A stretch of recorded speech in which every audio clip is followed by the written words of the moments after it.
எங்கள் அப்பாட்ட 300 ரூபாய் தான் பணம் இருந்துச்சு.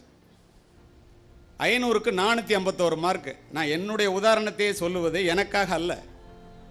ஒரு நாட்டுப்புறத்து ஏழை சிறுவனாக வந்த என்னால் காவல்துறையினுடைய உயர் அதிகாரி என்ற அந்தஸ்தை பெற முடிந்தது என்றால், என்னை விட வாய்ப்புகள் நிறைந்த இந்த உலகத்திலே உங்களால் ஏன் முடியாது என்பதற்காக இதனை பதிவு செய்கின்றேன். சென்ட் ஜோசப் காலேஜில் படிக்கணும்னு எனக்கு ஆசை. எங்கள் அப்பா என்னை அழைச்சிட்டு போனாங்க திருச்சியில், அப்துல் கலாம் படித்த காலேஜுன்ட்டு. மார்க்கை பார்த்தோன்னே ஃபாதர் இடம் கொடுத்துட்டார். மாதம் 30 ரூபாய் ஹாஸ்டல் ஃபீஸ் கட்டணும். எங்கள் அப்பாவில் அது முடியாதுன்னு எனக்கு தெரியும். நான் இந்த காலேஜில் படிக்கலப்பா போகலான்ட்டேன். எங்கள் அப்பாவுக்கு ஒன்றும் சொல்ல முடியல. கொடிது கொடிது வறுமை கொடிது அதனினும் கொடிது இளமையில் வறுமை. மரங்கள் அடர்ந்த அந்த சாலையை பார்த்து கொண்டு இது போன்றது ஒரு கல்லூரி அது. கண்ணில் கண்ணீருடன் வெளியே சென்றவன் நான். மாணவிகளே, உங்கள்கிட்ட சொன்னேன்ல, வறுமையை நினைத்து பயந்து விடாதே, ஒரு திறமை இருக்கு மறந்து விடாதேன்னு. அதை எங்கள் அப்பா எனக்கு சொன்னதுனால எந்த கல்லூரியில் ஏழ்மை காரணமாக பணம் இல்லாமல் படிக்க முடியாமல் வெளியேறினேனோ அதே கல்லூரியிலே ஆசிரியர்களுக்கு மாணவர்களுக்கு அத்துணை பேருக்கும் சேர்த்து முக்கிய விருந்தினராக சென்று கண்காணிப்பாளராக ஆன பிறகு 3 முறை உரையாற்றி இருக்கின்றேன். நேராக தஞ்சாவூர் போனோம். மன்னர் சரபோஜி அரசினர் கல்லூரின்னு ஒன்று இருக்கு, உங்களுக்கு தெரிஞ்சிருக்கும், நல்ல கல்லூரி. 320 ரூபாய் கட்டினா சேரலாம் டிகிரி ஆர்ட்ஸ் காலேஜில்.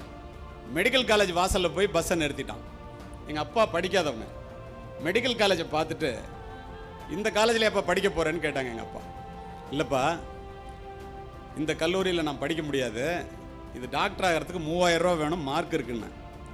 எங்கள் அப்பா கண்ணில் கண்ணீரோட பணம் இல்லாதனால உன்னை படிக்க வைக்க முடியலப்பா, என்னுடைய நோக்கம் காவல்துறை அதிகாரியாக காக்கி உடை அணிந்து பணியாற்ற வேண்டும் என்பது. எங்கள் அப்பாவோட ஆசை டாக்டர் ஆகணும்னு. ஆனால் அது முடியாதுன்னு எனக்கு தெரியுமில்ல. உன்னை தான் இந்த மருத்துவ கல்லூரியில் படிக்க வைக்க முடியல, இந்த மருத்துவ கல்லூரி செவுத்தையாவது, அவங்க சொன்னபடி சுவற்றையாவது தொட்டு பார்த்து விட்டு வருகிறேன் என்று கலங்கிய கண்களோடு மருத்துவக் கல்லூரியினுடைய சுவற்றை தொட்டு விட்டு அழுது கொண்டே வந்தார் என்னுடைய தந்தை. மாணவிகளே, நானும் அழுது கொண்டே மன்னர் சரபோஜி அரசினர் கல்லூரியை நோக்கி சென்றேன். இதை ஏன் பதிவு செய்கிறேன் தெரியுமா? இங்கே என்னை பற்றி அறிமுகப்படுத்தும் போது நண்பர் கூறினார், இவர் வீட்டிலே 4 மருத்துவர்கள், இவர் ஒரு மருத்துவமனைக்கு சொந்தக்காரர் என்று. அதற்கு யார் காரணம் தெரியுமா? என்னுடைய மனதிலே ஏழ்மையின் காரணமாக என்னுடைய தந்தை அன்று ஏற்படுத்திய தாக்கமே காரணம். அத்துணைக்கும் காரணம் என்னுடைய பெருமையும் தந்தையே சேரும்.